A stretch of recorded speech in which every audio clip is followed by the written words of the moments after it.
පසන් ගෞතම මුනිඳු බුදු වී ශාසනයේ ලොව පැවතියේ එසම්පත් ඇති අයත් යනවා මරුව සමගින් උරුදී පසන් ඇතිදා කරපු පින්මයි කැටුව යන්නේ පැහැදී උපන්දා සිට කරපු පව් නැත වරක් වෙන්දොත් කැලණී අන්තිමට කියපු කවි පදේ හැමෝම අහලා තියෙනවනේ. මෙහෙම කියලා තියෙන්නේ මහනුවර යුගයේ කවියෙක් වුණ ලෝකරුණයිදී කියන කවියා එයාගේ කැලණි හැල්ල කියන කාව්‍ය සංග්‍රහය. ඉතින් අද අපි අරගෙන ආවේ කැලණි රජමහා විහාරය ගැන වීඩියෝ එකක්. කැලණි පන්සල කිව්වම ඉතින් ලංකාවේ නොදන්න කෙනෙක් නෑනේ. බුදුන් වහන්සේ තුන්වන වරට ලංකාවට වැඩම කරපු අවස්ථාවේ මේ පන්සලේ සංචාරය කළ බව කියන නිසා මේක ලංකාවේ වැදගත්ම ආගමික ස්ථානවලින් එකක් වෙනවා. ඒ වගේම සැලකිය යුතු ඓතිහාසික සහ සංස්කෘතික මධ්‍යස්ථානයකුත් වෙනවා. මේ පන්සලට සබා සෞන්දර්යයෙන් අනෝන විශාල භූමි ප්‍රදේශයකුත් අයත් වෙනවා. පාලි භාෂාවෙන් ලියවිලා තියෙන මෙරට ඇති පැරණිම වංශ කතා ඇතුළු ඉතිහාස වාර්තාවන්ට අනුව බුද්ධත්වයෙන් 8 වෙනි වර්ෂයේ වෙසක් පුර පසළොස්වක පොහොය දවසේ තමයි තථාගතයන් වහන්සේ 500ක් මහරහතන් වහන්සේලා එක්ක මේ පුණ්‍ය භූමියට වැඩම කරලා තියෙන්නේ. එහෙම වැඩම කරලා තියෙන්නේ මේ ප්‍රදේශයේ ඒ කාලේ පාලකයෙක් විදියට හිටපු මණියක්ක නාරජතුමාගේ ආරාධනාවකට. එදා උදේවරුේ මේ ස්ථානයට සැපත් වූ බුදුරජාණන් වහන්සේ ප්‍රමුඛ මහරහතන් වහන්සේලා කැලණි ගඟෙන් ජල ස්නානය කරලා දහවල් මණියක්ක නාරජුන් ප්‍රමුඛ එවක කැලණි වැසියන් විසින් පිළියෙල කළ දිවා දාණය පිළිගෙන අනුතුරු සවස් කාලයේ මණියක්ක නාරජුන් සහ සමනල කන්දට අධිපති සුමන සමන් දෙවියන් ප්‍රමුඛ දේව නාග සේනාවන්ගේ සාදුනාද මැද රැස් වූ මහා ජනතාවට දහම් දෙසූ බව පොතපතේ සඳහන් වෙනවා. ඉන්පස්සේ සුමන සමන් දෙවියන්ගේ ආරාධනාවකට සමනල කන්දට වැඩම කරලා එහි ශ්‍රී පාද ලාංඡනය පිහිටුවා ඇති බවත් සඳහන්. එදායේ බුදුන් වහන්සේ තෙවනවර ලංකාවට වැඩම කරපු දවසේ ඉඳලා කැලණිය පුදබිම ලංකාවේ සෑම යුගයකදීම ශ්‍රී ලාංකික බෞද්ධ ජනතාවගේ වගේම සමස්ත ලෝකවාසී බෞද්ධයන්ගේ අතිමහත් සම්භාවනාවට ගෞරවාදරයට හා ප්‍රසාදයට පත්‍ර වෙලා තියෙනවා. ඒ යුගවලදී හිටපු රජතරුවන්ගේ අනුග්‍රහයෙන් දියුණුවටපත් වෙලා තියෙනවා. මේ තියෙන්නේ කැලණි පන්සලේ චෛත්‍ය වහන්සේ. ධර්මයේ දේශනා කරන්න බුදුරජාණන් වහන්සේ වෙනුවෙන් මණියක්කික රජතුමා විසින් සාදවා තිබුණු බුදුරජාණන් වහන්සේ කැලණියට වැඩම කළ අවස්ථාවේ පරිභෝග කළ මණික් පුටුව සහ බුදුන් ප්‍රමුඛ මහරහතන් වහන්සේලා පරිහරණය කළ අනෙකුත් ගරු භාණ්ඩ සියල්ල නිදන් කළා තමයි මණියක්කික නාරජතුමා විසින් මේ චෛත්‍යය ප්‍රථම වරට ගොඩනංවලා තියෙන බව මෙරට ශාසන ඉතිහාසය තුළ සඳහන් වෙන්නේ. මේ ස්තූපය මණියක්කික නාරජතුමාගේ නිර්මාණයක් වුණත් ඒක විශාල කර හදලා තියෙන්නේ යටාලතිස්ස රජතුමා. ඒ අනුව දැන් මේකේ විශාලත්වය උස අඩි 90ක් හා වට ප්‍රමාණය අඩි 180ක්. ලෝකයේ දැනට පවතින විශාලතම ධාන්‍යාකාර චෛත්‍ය තමයි මේක.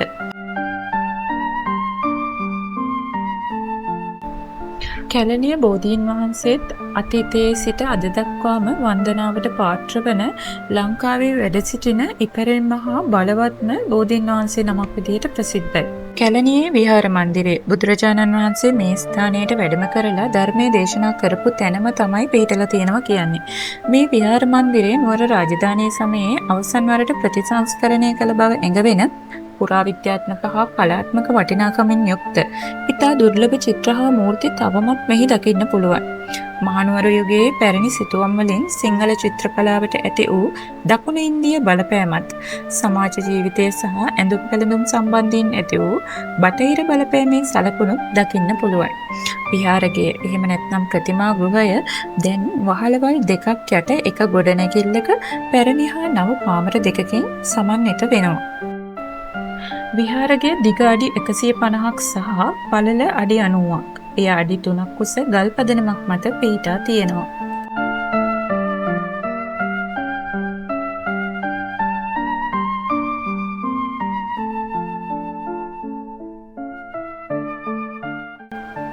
ප්‍රධාන දොරටුවෙන් ඇතුළු වන විට කෙලින්ම ඉදිරියෙන් හතරස් කුළුණක පිහිටුවා ඇති රත්නන් පැහැති සමාධි බුද්ධ ප්‍රතිමාව පේන්න තියෙනවා.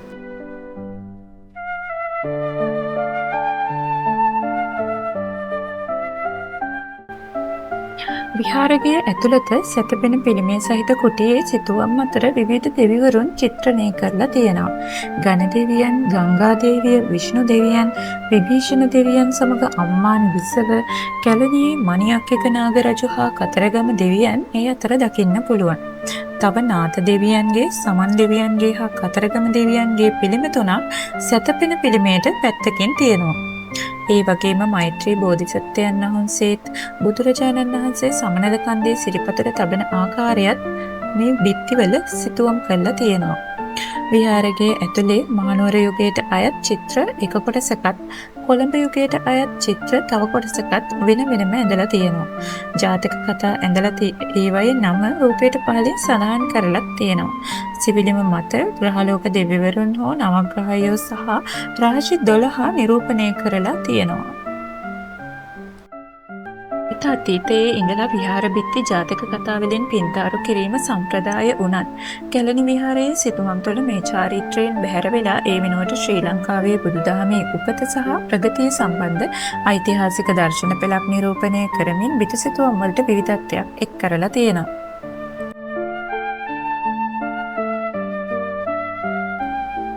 ඉතාමත් සියුම් තොරතුරු පවා ඇතුළත් වෙන විදිහට බිත්තිවල සිතුවම් කරලා තියෙන සිත් ඇද ගන්නා වර්ණ රටාවන්ගෙන් යුක්ත මහනුවර යුගයට අයත් චිත්‍රවලින් කොටසක් අපි මේ පෙන්වන්නේ. මේ තියෙන්නේ මණියක්කක නාරජතුමාව නිරූපණය කරලා ඇඳලා තියෙන සිතුවමක්.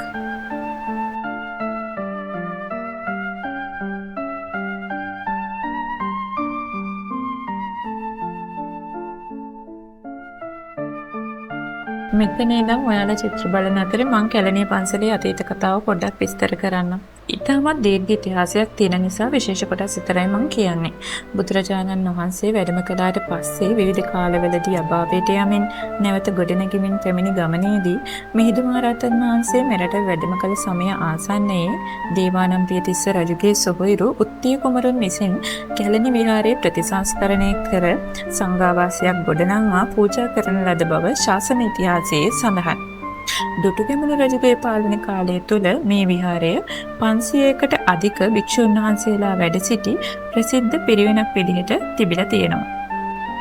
පසුව කනිට්ඨතිස්ස රජු අලංකාර උපෝසථාගාරයක් කරවා පූජා කරන ලද බවත් බෝහාරිකතිස්ස රජු කැලණියේ චෛත්‍යයේ දාගෙබට උඩින් අතිවිශිෂ්ට පරාලයක් කරවූ බවත් සඳහන්. එතන ඉඳලා පොළොන්නරු යුගයේ ආරම්භය වෙනකන් අවුරුදු 900ක් විතර කාලයක් දක්වාම මේ පන්සල ගැන වංශ කතාවල තොරතුරු තිබිලා නැහැ. මේතකදී කැලණි විහාර පරිශ්‍රයෙන් සොයාගත්ත ශිලා ස්තම්භ ලිපියකින් මෙම යුගයේ අගභාගයේ පන්සල් පරිශ්‍රයේ මැණික් ඔබවන ලද පහන් කූඩුවක්ද නිතිපතා පූජා පවත්වනු ලබන නැටුම් හා බෙර ආදික කණ්ඩායමක්ද සිට ඇති බව කියවිලා තියෙනවා. නිශ්ශංක මල්ල රජුගේ ශිලාලේඛනවලට අනුව කැලණි වෙහෙර එම රජු පැමිණ ප්‍රතිසංස්කරණයට දායක වී පූජා පැවැත්වූ ප්‍රධාන විහාර අතරින් එකක්. කාලිංගමාග ආක්‍රමණයේදී කැලණි විහාරය විනාශ වෙලා. විනාශ වෙලා ගියපු කැලණි විහාරය යලි ගොඩනගලා තියෙන්නේ 3 වෙනි විජයබාහු රජ සමයේදී. පොළොන්නරු යුගයේ අවසන් කාලයේ කැලණි විහාරයේ පත්ව තිබූ ශෝචනීය තත්ත්වයෙන් කම්පාවට පත්වුණු විජයබාහු රජතුමා විහාරයේ සහ සෑරදුන් පිළිසකර කරවා කැලණිය චෛත්‍යයට රන් කොත් වහන්සේ නමක් පූජා කළ බව කියවෙනවා. ඒ රජතුමාගේ පුතා වූ දෙවන පරාක්‍රමබාහු රජු විසින් අනුරාධපුර යුගයේ පටන් පැවති ඉපැරණි පස්මහල් ප්‍රාසාදයේ පිළිසකර කරවා දිනපතා කැලණි වෙහෙරේ පැවැත්වෙන බුද්ධ පූජා, ධාතු පූජා හා ප්‍රදීප පූජා අඛණ්ඩව අංග සම්පූර්ණ ලෙස පැවැත්වීම සඳහා සාරවත් පොල්ලුයනක් කැලණි වෙහෙරට පූජා කරලා තියෙනවා. කැලණි විහාරයේ කිට්ටුව තියෙන පොල්ලේන කියන ප්‍රදේශය එම භූමිය විදිහට සැලකනවා. සුගීසි සමයේ කැලණිය විහාරයේ බිඳ වටිනා පුරාවස්තුන් පැහැරගත් බවත් ඉංග්‍රීසි පාලන සමයේ කැලණිය පුදබිමට හිමිව තිබූ සාංගික හා ශාසනික දේපල අහිමි කොට හිරිහැර පැමිණ වූ බවත් සඳහන් වෙනවා. කෝට්ටේ රාජ්‍ය සමයේදී ධර්ම පරාක්‍රමබාහු රජු විසින් ක්‍රිස්තු වර්ෂ 1509 දී පිහිටුවන ලද කල්යාණී ශිලාලිපිය පසුකලික පෘතුගීසීන් විසින් කැබලි 8කට කඩා බිඳ දැමුවද දැනට සකස් කර කැලණි විහාර භූමියේ සුරක්ෂිතව තබා තියෙනවා. හත්වන බුවනේකබාහු රජුගෙන් පාලන බලය තමන් සතු කර ගැනීම සඳහා කුමන්ත්‍රණය කළ පෘතුගීසීන් විසින් 1551 දී මහලු රජතුමා කැලණියට පැමිණි අවස්ථාවකදී ගඟේ පහළයුරේ ගිම්මාන ගෘහයේ විවේක ගනිමින් සිටියදී පෘතුගීසි සොල්දාදුවෙකු ලවා හිසට වෙඩි තබා මරලා දාලා ඔවුන් තමන්ට හිතවත් රජුගේ මුණුපුරෙකු වුණු ධර්මපාල කුමාරයාව කෝට්ටේ සියසුනට පත් කරගෙන තියෙනවා. මේ කුමාරයා බෞතිස්ම කිරීමෙන් පස්සේ දොන්ජුවන් ධර්මපාල නමින් හැඳින්වුණා. ඊට පස්සේ තමයි කැලණි විහාරයේ වගේම රටේ තඳුරු යුගය ආරම්භ වෙලා තියෙන්නේ. ධර්මපාල රජතුමා කොළඹදී අත්සන් කළ ඔප්පුවකින් කැලණිය ගඟේ උතුර සහ දකුණ ඉඩම් හා ආදායම රෝමානු කතෝලික සභාවට තෑගි කරලා තියෙනවා. 1567 දී ගෝවේ පැවැත්වුණු ආගමික උත්සවයකදී ශ්‍රී ලංකාවේ බෞද්ධ සිද්ධස්ථාන විනාශ කිරීමට තීරණයක් අරගෙන පෘතුගාලයේ රජු මේ සඳහා නියෝග නිකුත් කරලා තියෙනවා. 1575 දී පෘතුගීසි කපිතාන් ඩියෝගෝ ද මෙලෝ වත්තලදී සිංහල හමුදා බලෑනියක් පරාජය කරලා කැලණියට ගිහින් එයාගේ හමුදාවන්ට අණ කරලා තියෙනවා දේවමාලිගාව කොල්ල කන්න. ඉතින් ඒ අනට අනුව ක්‍රියාත්මක වුණු පෘතුගීසීන් පන්සල කඩා බිමට සමතලා කරලා. වර්ෂ 1640 දී ලන්දේසීන් එනවා. ඒ ආවට පස්සේ 1682 දී ක්‍රිස්තියානි පූජකවරුන්ගේ උසිගැන්වීම මත ඔවුන් විසින් කැලණි චෛත්‍ය තිබූ ස්ථානීය වැඳ පුදා ගැනීම පවා තහනම් කරමින් ආඥාවක් නිකුත් කරලා තියෙනවා. ක්‍රිස්තු වර්ෂ 1689 දී මහනුවර විමලධර්ම සූරිය රජු කැලණිය විහාරයේ නැවත ගොඩනගා ගැනීමට අදහස් කරාට ලන්දේසින් එක ප්‍රතික්ෂේප කරනවා. ඊට පස්සේ 1699 සහ 1750 කියන අවස්ථා දෙකකදී තවත් උත්සාහයන් දැරුවත් ඒවත් ලන්දේසි පූජකයන් විසින් ව්‍යර්ථ කරලා තියෙනවා. කොහොම හරි 1780 දී එවකට උඩරට රජතුමා වෙච්ච කීර්තිශ්‍රී රාජසිංහ රජතුමා කරපු ඉල්ලීමකට ලන්දේසීන් එකඟ වෙනවා. ඒ අනුව මහනුවර වැලිවිට සරණංකර හිමියන්ගේ අනුශාසනාවෙන් උන්වහන්සේගේ ශිෂ්‍යෙකු වූ දෙහිගස්පේ අත්තදස්සේ හිමියෝ කැලණියේ වැඩ වාසය කරලා ප්‍රතිසංස්කරණ කටයුතු කරපු නිසා කෙටි කාලෙකින් චෛත්‍ය විහාරයේ දේවාලයේ ආරාමය නැවත ගොඩනැගුණු බවත් මෙම කාර්යයෙන් සතුටටපත් වූ රජතුමා අත්තදස්සේ හිමියන්ගේ ශිෂ්‍යෙකු වූ මාපිටිගම බුද්ධරක්කිත හිමියන්ට තඹසන්නසකින් කැලණි විහාරයේ පවරා දුන් බවත් කියවෙනවා.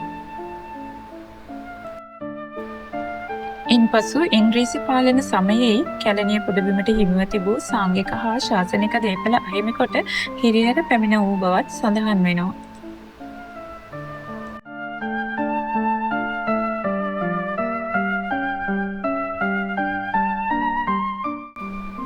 මේවා කොළඹ යුගයට අයත් චිත්‍ර.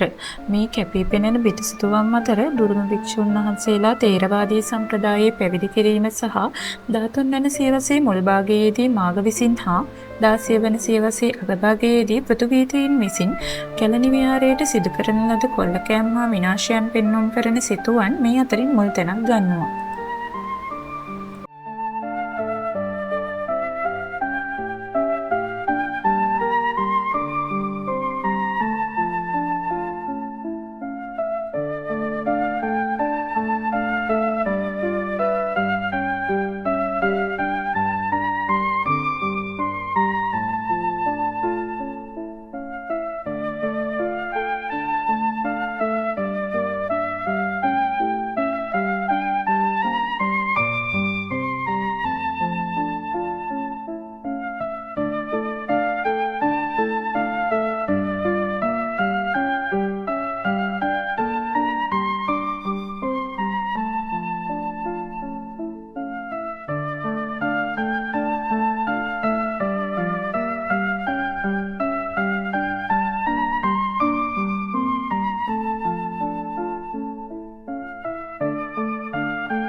දැන් කියන්න යන්නේ ඉංග්‍රීසීන් නිසා විනාශ වුණු කැලණි විහාරය වර්තමාන තත්ත්වයට ගොඩනැගුණු විස්තරය ගැන.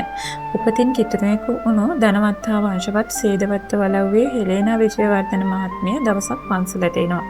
මෙන්න මේ පැමිණීමත් එක්ක කැලණි විහාරයේ ඉතිහාසයේ අලුත් පරිච්ඡේදයක් ආරම්භ වුණා. උපතින් බෞද්ධයෙකු වුණු ඩොන් පිලිප් තුඩුගල්ලේ විජයවර්ධන මහත්තයා සමග තමයි මේ කාන්තාව විවාහ වෙලා හිටියේ. ඒ විවාහයෙන් පස්සේ එතුමිය මේ බෞද්ධ විශ්වාසය එයා විසින්ම වැළඳ ගන්නවා.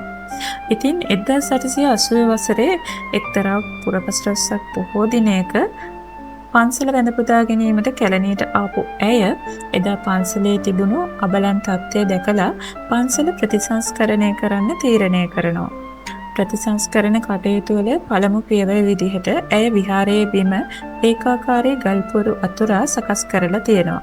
මෙම සිදුවීම සනිටුහන් කරන්න HDW 1888 විදිහට ඇයගේ නමේ මුල් ලකුරු සහ වසර සටහන් කර ඇති එක් පුවරුවක් ප්‍රධාන දොරටුව අසල තියලා තියෙනවා දකින්න පුළුවන්.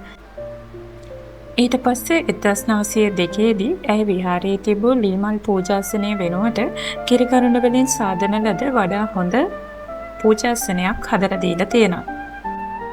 මේ විදිහට ඇයගේ අවසන් සංචාරයේ සිදු කළ 1937 වර්ෂය දක්වාම ඇය මේ පන්සල වෙනුවෙන් සෑහෙන වැඩ කොටසක් කරලා තියෙනවා. 1927 දී පැරණි විහාරය සම්පූර්ණයෙන් ප්‍රතිසංස්කරණය කිරීමට මුල්ගල තැබීම, ඉන්දියාවෙන් මූර්ති ශිල්පීන් ගෙන්වා ශ්‍රී ලංකාවෙන් ගෘහ නිර්මාණ ශිල්පීන් සහ කලාකරුවන් බඳවා ගැනීම, නව කුටිවල බිත්ති මත බිතුසිතුවම් ඇඳීම, කුළුණු සහ සිවිලුම් පැරණි සම්ප්‍රදායික මූර්ති ශෛලයට අනුව සකස් කිරීම, දොරටු සහ උළුවව්වල උඩරට විලාසිතාවේ විසිතුරු කැටයම් සැකසීම, අක්කර 250ක විශාලත්වයෙන් යුත් කුඹුරු යායක් සහ පොල් ඉඩමක් පරිත්‍යාග කර එහි වාර්ෂික ආදායමෙන් කැලණිය කලාව භාරකාර අරමුදල නමින් අරමුදලක් නිර්මාණය කිරීම, විහාරස්ථානයේ පූජාවන් සඳහා දෛනික අවශ්‍ය මල් සැපයීම සඳහා මල්වත්තක් ලෙස පවත්වාගෙන යාමට ගඟෙන් නැගොඩ කැලණි මුල්ලේ පිහිටි උයන්වත්ත නම් තවත් ඉඩමක්ද පරිත්‍යාග කිරීම මේ වැඩ අතරින් කිහිපයක්. ඇයගේ පුත් ඩොන් වෝල්ටර් විජයවර්ධන මහතා ඇයට අවශ්‍ය සියලු සහයෝගය සහ දිරිගැන්වීම් ලබා දීලා තියෙනවා. ඒ කියන්නේ අද දකින කැලණියේ අලුත් යාරේ ඉදිකිරීම ආරම්භ වෙලා තියෙන්නේ 1927 වර්ෂයේ.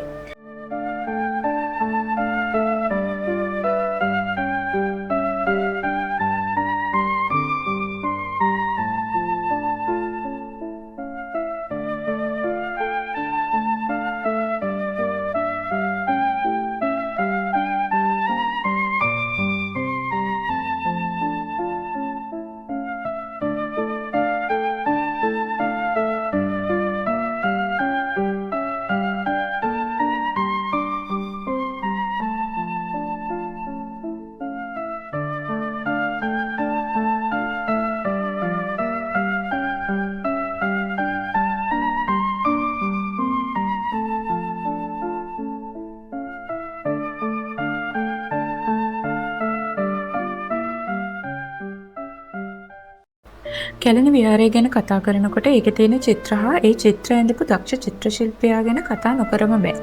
ඒ තමයි 20 වෙනි සියවසේ ඒ කියන්නේ කොළඹ යුගයේ චිත්‍ර ඇඳලා තියෙන සෝලියස් මෙන්ඩිස් මහතා.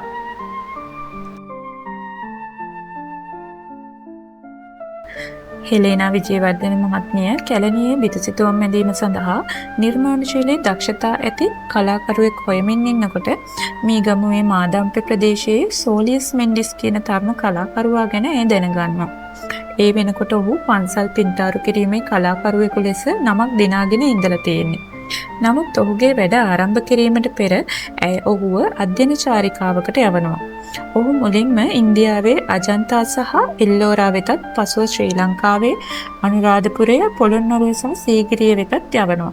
ඔහු පෙරදිග කලාව පිළිබඳ හැදෑරීමට තිබූ සියල්ල හදාරලා සංචාරය නිම කරලා ආපසු පැමිණි පසු බිතුසිතුවම් සැකසීමේ කටයුතු ඔහුට බාර කරනවා. කැලණියේ බිතුසිතුවම් ආරම්භ කිරීමට පෙර අත්හදා බැලීමේ උත්සාහයක් විදිහට පහළ මාපිටිගම ලෙනගම්පොළ විහාරයේ සිතුවම් කිහිපයක් කිරීමට ඔහුට අවසර දෙනවා.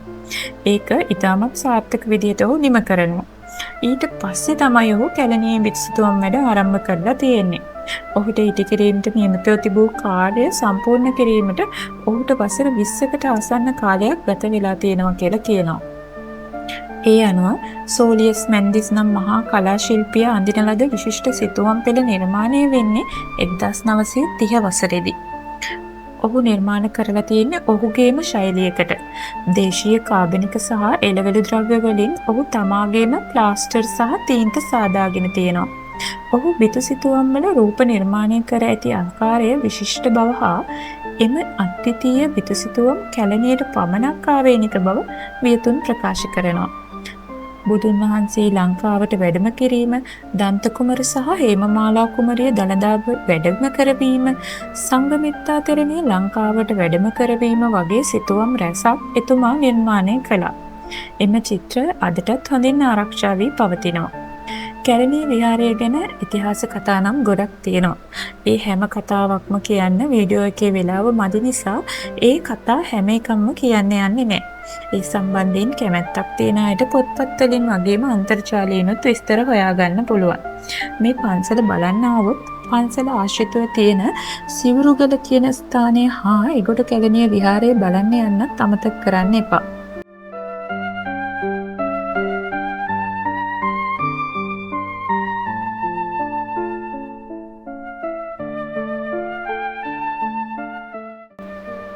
මේ තියෙන්නේ සිවුරුගල කියන තැන. මෙතනින් තමයි බුදුරජාණන් වහන්සේ 3 වෙනි වරට වැඩම කරපු අවස්ථාවේ ජල ස්නානය කරලා සිවුර හොදගෙන තියෙනවා කියන්නේ.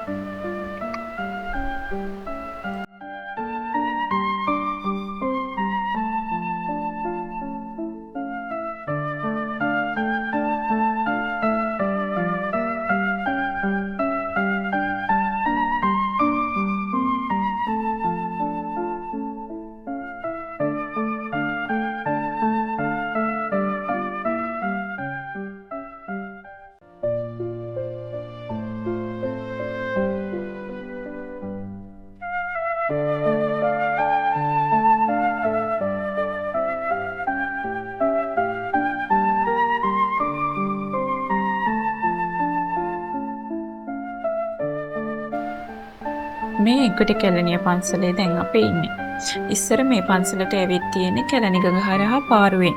දැන් පාලම හැදිලා තියෙන නිසා පහසුවෙන් එගොඩ කැලණිය බලන්න යන්න එන්න පුළුවන්. ඇත්තටම බුදුරජාණන් වහන්සේ වැඩම කළේ මේ ස්ථානයට කියලා ජනවාරි කියවෙනවා. මේ විහාරය මේ වෙනකොට ප්‍රතිසංස්කරණය වෙමින් තියෙන්නේ. මෙතන චෛත්‍ය මළුවේ පැරණි ගල් කණු හා සෙල්ලිපියක්ද දකින්න තියෙනවා. මේ චෛත්‍යයේ එක් ස්ථානයක පිහිටුවා තියෙන සිරිපතුලක් වන්දනා කිරීමේ හැකියාව තියෙන නිසා සදහැවතුන් මේ වන්දනාමාන කරනවත් දකින්න පුළුවන්.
අපි මේ වීඩියෝ අරන් එන්නේ අපේ රටේ ගොඩක් ජනතාව ඉන්නවා මේ වගේ විහාරස්ථාන වන්දනාමාන කරගන්න ආසාව තිබ්බට ඒවට පහසුකම් නැතුව එන්න විදිහක් නැතුව. ඉතින් එයාලට මේ වීඩියෝ බලලා හරි සතුටක් ලබන්න පුළුවන් නිසා තමයි අපි මේවා විස්තර ඇතුව අප්ලෝඩ් කරන්නේ. පුළුවන් නම් මේ විහාරස්ථානය බලන්න යනකොට නිවාඩු දවස් මග ඇරලා යන්න. මොකද නැත්තම් ගොඩක් සෙනග ඉන්න නිසා හරි අමාරුයි වැඳ පුදා ගන්න. නිදහසේ වැඳ පුදා ගන්න ඕන නම් නිවාඩු දවස් තෝරගන්නේ නැතුව සතිය දවසක යන එක තමයි හොඳම.